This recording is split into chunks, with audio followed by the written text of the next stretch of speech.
Oh my gosh. Okay, I need to like warm myself up. Hello, my name is Danielle Kekoayer, but you can call me Danny. And I suppose that we can now say that after 2 years, I have written a musical adaptation of Varian and the Seven Kingdoms. So March 2023 marks the 2-year anniversary since the start of this project, which if you've been following since the very beginning, that was Worlds to Discover, which was my pitch for what I thought the theme song might be for Varian and the Seven Kingdoms if it had been greenlit. And if I'd been, part of the project. So last March, to mark the anniversary of this project, I did a little ranking video, sort of talking through all the songs that I'd written that year and doing a little ranking of them. So if you haven't watched that video, I highly recommend that you do so now. I will put a link to it somewhere on the screen. But now that it's been another year, I thought that I would do a part 2 to that video and talk about all the songs that I wrote in the past year, from March 2022 to March 2023, which is right now. If you don't know what Varian and the Seven Kingdoms is, you clearly haven't been here for a very long time. I don't think y'all need a refresher.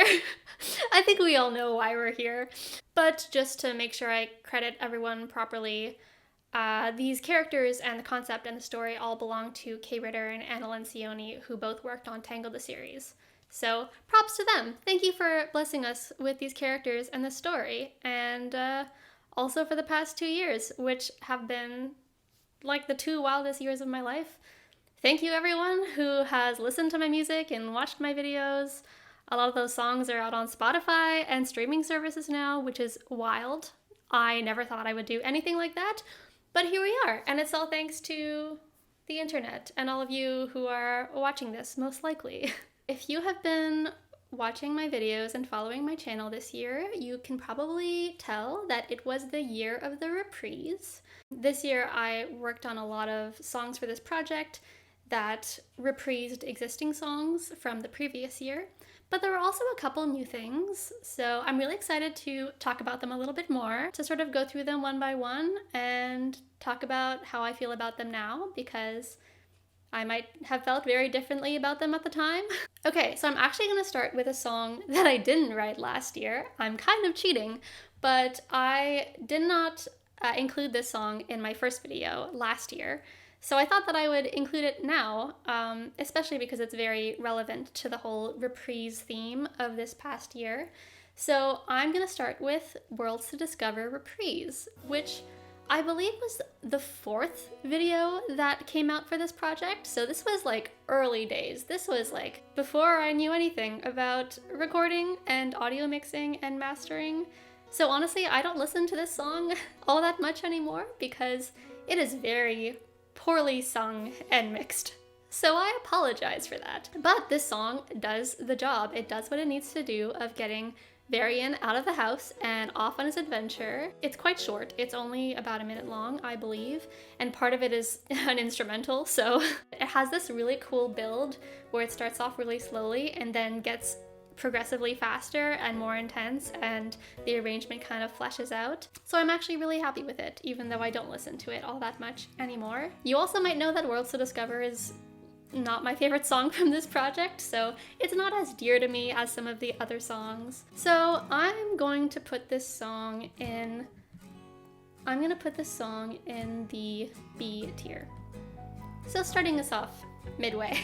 Okay, March 2022 was a big month. I wrote and released Ready As I'll Ever Be Reprise that month. It was my first song for part 2 of this project for the 2nd year. This song was really fun because it meant I had to recreate the original Ready As I'll Ever Be backing track by ear, and it turned out quite good. Like, I'm quite proud of how closely it resembled the original song. So as a lot of people in the comments mentioned, it's really fun that Donella gets the first verse, which in the original is kind of the evil villain verse that Varian sings, and Varian gets the second verse, which is, the hero's verse, the person going off to war.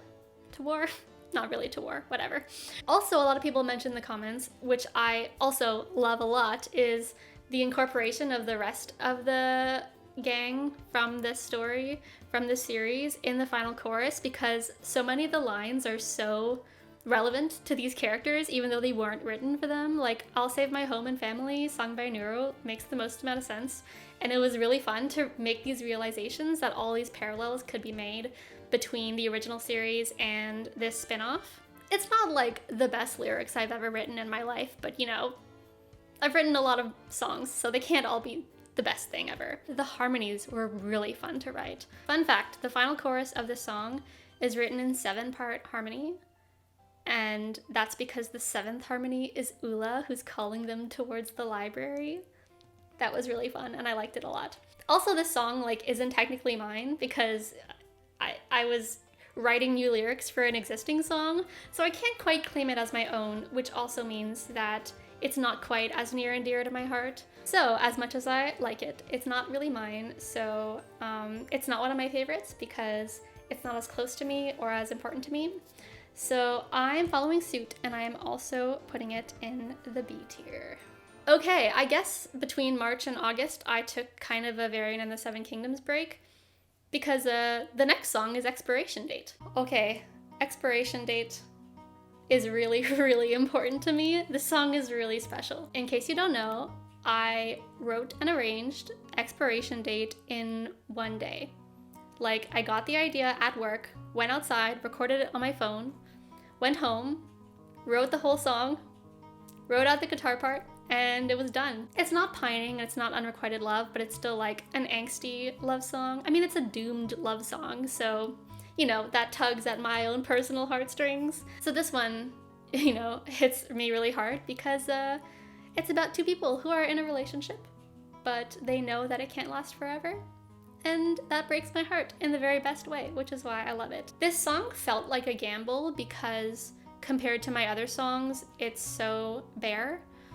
And I remember toying with a more fleshed out arrangement with some strings and stuff like that. And I was like, I just like the guitar finger picking, and I'm just gonna stick with that.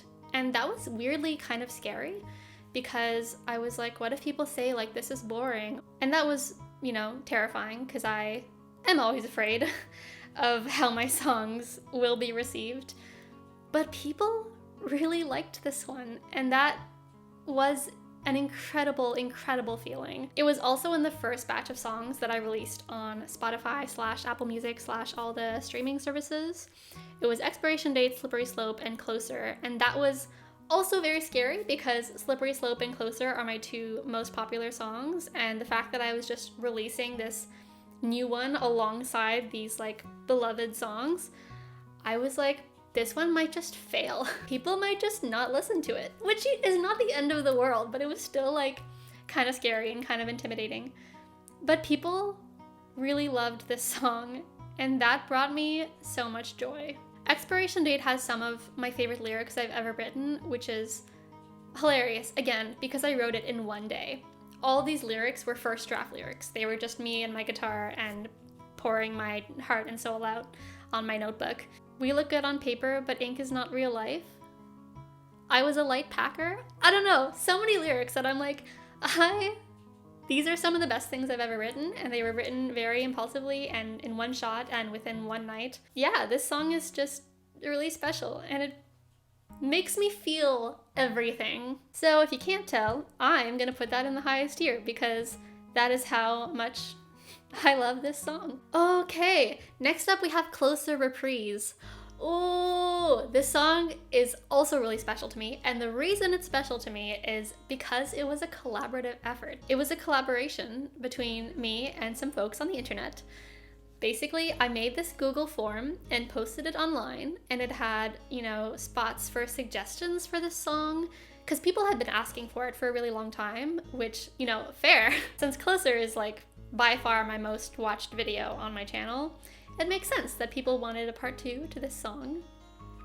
And I didn't really have anything planned for it. Like, I didn't have an idea in my head of what I wanted it to be. Like, a lot of people were like, oh, Closer Reprise will either be like their big final love song, or it'll be Hugo's betrayal song and like, you know, really dark and like moment of truth kind of thing. And I hadn't really thought about that. I was like, how about I just let some people give me their ideas and then I'll just grab them and take them and mix them in a pot and make a song. The one thing that I did know I wanted to do was Closer is in a minor key. It was written in A sharp minor, and I knew that I wanted to switch it to a major key. I guess I did know in my head that it was gonna be like their happy ending song. Okay, yes, I did know that. And I was able to incorporate a little something from every person's suggestions, which was really exciting and a really great challenge for me as a composer lyricist to see how can I take all these different elements and make a song that is cohesive and makes sense. And people had really lovely ideas. Like, there are some really lovely lyrics in that form. Like, thank you to the people who contributed to this song because it turned out really lovely. The premiere, so I did a premiere for this song. It was so wonderful because it was midnight and I was on a bus to New York City on data on my phone, following along at the premiere to the chat. It was just a beautiful moment because I was going to my favorite city in the world. All that to say, this song is really special and I love it a lot. And I love the people who helped me with it. So because of that, I am putting it in the highest tier. Next up is Donella's Reprise, which was so fun to write and also record, but recording this song involved like the most awkward 15 minutes of my life, and thank God I was home alone because I was cringing so hard at myself. So I recorded this whole song and did all my takes, and then I pressed the record button and just spent like 15 minutes doing a ton of different evil laughs. Evil laughs are really hard. And I am not a voice actor. And I am not an actor.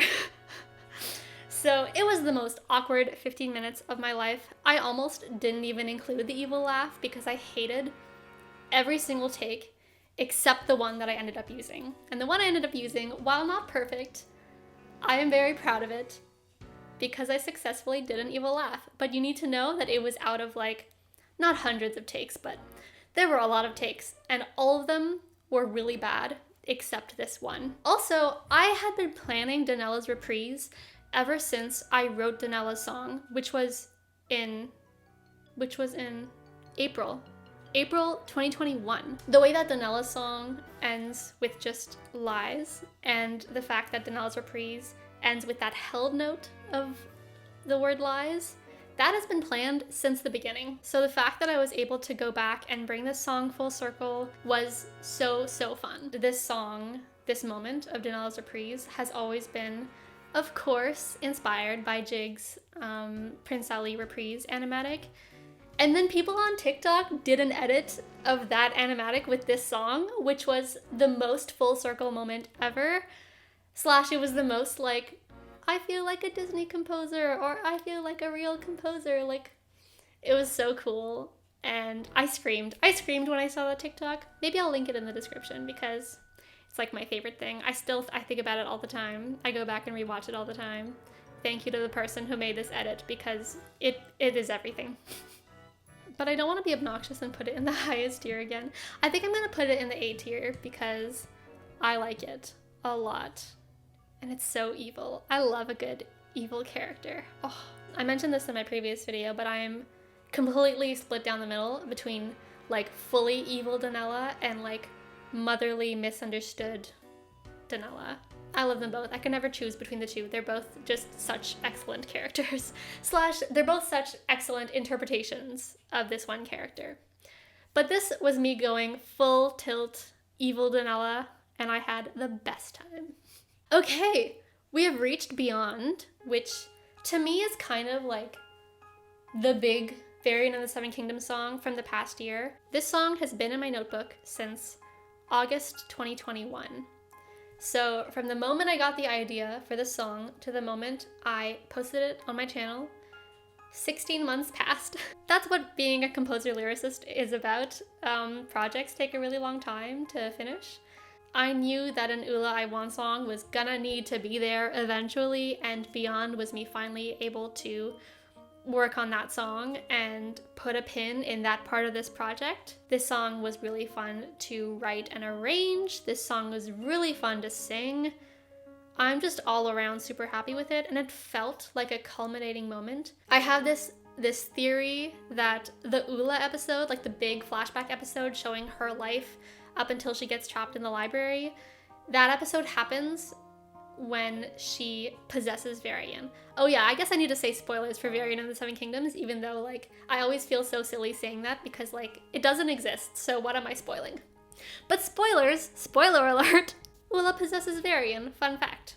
And my theory is that that's the final moment of an episode, and the next episode we get to see Ula's story, which is why Beyond is Beyond, in parentheses, Ula's story in 3 parts. And this song is really like a whole story, and my idea is that it would be separated into 3 distinct songs, hence the 3 parts. As a full song, it's, you know, like 4 minutes long, but my theory or my concept is that it would be separated into 3 different songs. One when she and Donella are kids, and one when they're in the Dark Kingdom and Varian was just born, and one when they're in the Light Kingdom right before she leaves with Donella.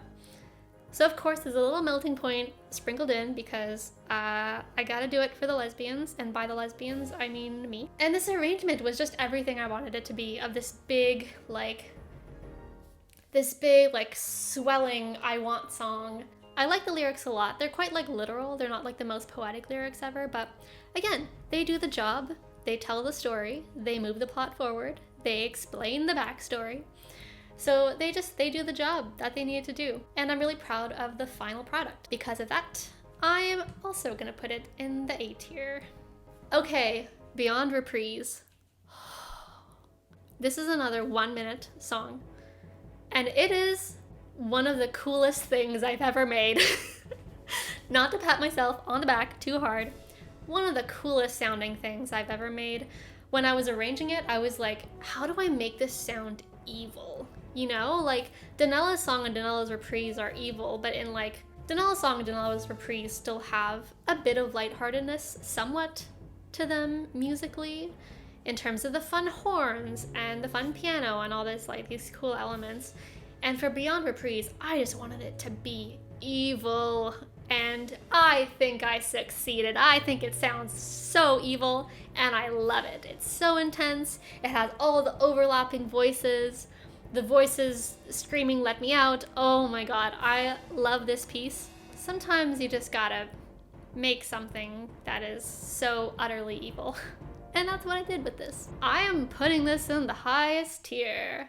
Again, it's a 1-minute song, but it's one of the coolest things I've ever made. All right, it's our last reprise, and this one was another one that needed to be done because this moment needed a song. Orbit Reprise, the moment when Ula and Varian say goodbye. This one, again, tugs at my heartstrings because they're saying goodbye forever, and Varian is begging her to stay and yearning for what might have been if she hadn't left on her quest all those years ago. This song has the highest note I've ever recorded myself singing.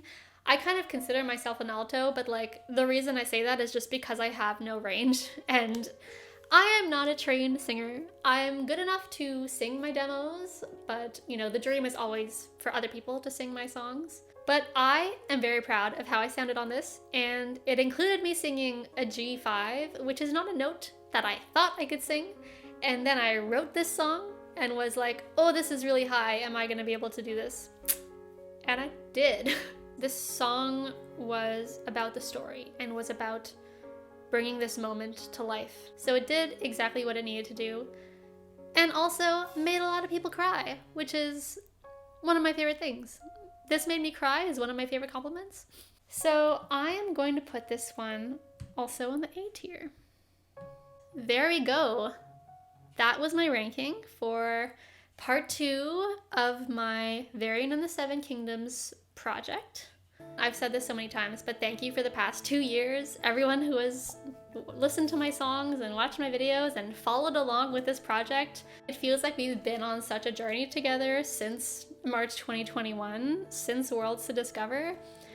I wrote Worlds to Discover thinking I would just, you know, write this one song and that would be that. And here we are now at like almost 20 songs. I've pretty much like mapped out the whole story at this point. I call the songs that I've written over the past 24 months the Varian and the Seven Kingdoms Essentials collection, because if this show were real, these are all the songs that would need to be there. Expiration Date is kind of like a little bonus that I sprinkled in there. Thank you again for watching. Thank you for following my channel, whether you've been following since day one or you just found it yesterday. Again, these past 2 years have been so wild, and you've made me believe in myself as a composer-lyricist and helped me learn about arranging. I've learned so much in terms of orchestrations these past 2 years, just from like wanting to try out all these different genres and all these different instruments and styles. I learned so much about audio mixing and mastering, and I have so many skills now that I never thought I would have when I started this project. I'm very excited to continue writing and continue sharing, even if this project seems to be coming to a close. Every time I tell myself I'm gonna take a little Varian in the Seven Kingdoms break, I'll get like so many new ideas and be like, never mind, I wrote a song in a day again. But you know, it's been 2 years and it's been an amazing 2 years. I've just had the best time. Okay, I'm gonna sign off. Thank you for watching and following along on this journey and hearing me ramble about my music, because apparently I have lots of things to say all the time. Apparently, I can never shut up. So I'm going to shut up now and say goodbye. So thanks for watching. Bye.